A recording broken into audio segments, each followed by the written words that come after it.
กรมงบประมาณแห่งรัฐและคลังเงินแห่งรัฐได้จัดพิธีปาฐกถาหวนคืนมวลเสือวันสำคัญของชาติขึ้นในวันที่ 10 สิงหาคม 2026 นี้ โดยการเป็นประธานและเล่าคืนมวลเสือของทานบัวไหลพานุวงศ์หัวหน้ากรมโฆษณาคณะอบรมศูนย์กลางภาคมีคณะกรมพร้อมด้วยพนักงานภายในกรมเข้าร่วมโอกาสนี้ทานบัวไหลพานุวงศ์ได้ให้เกียรติปาฐกถาเล่ามูลเสือประวัติศาสตร์ของชาติเป็นต้นแม่นวันพาวงปิดล้อมกองพันที่2ครบรอบ67 ปีซึ่งในการเมืองและการทหารอันโดดเด่นที่แสดงถึงน้ำใจหักชาติอย่างแท้จริงความเสียสละที่ละอาจหารและยุทธวิธีการต่อสู้ที่สละส่องใสของกองทัพปฏิบัติเพื่อทำลายกลอุบายศัตรูอย่างมีไซจากนั้นทานก็ได้ระลึกถึงวันคล้ายวันเกิดของทานโฮจิมินห์ครบรอบ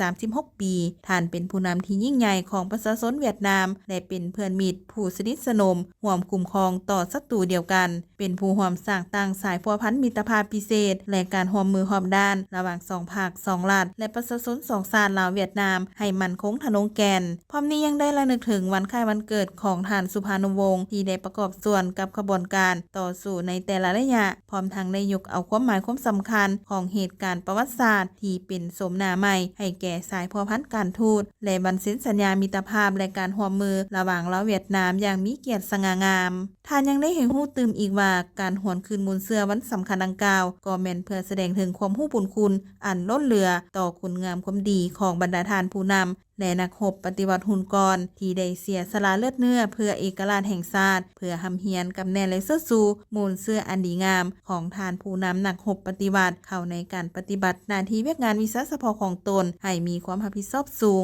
ตั้งหน้าหันเปลี่ยนเวียกงานให้ก้าวสู่ความทันสมัยและมีประสิทธิผล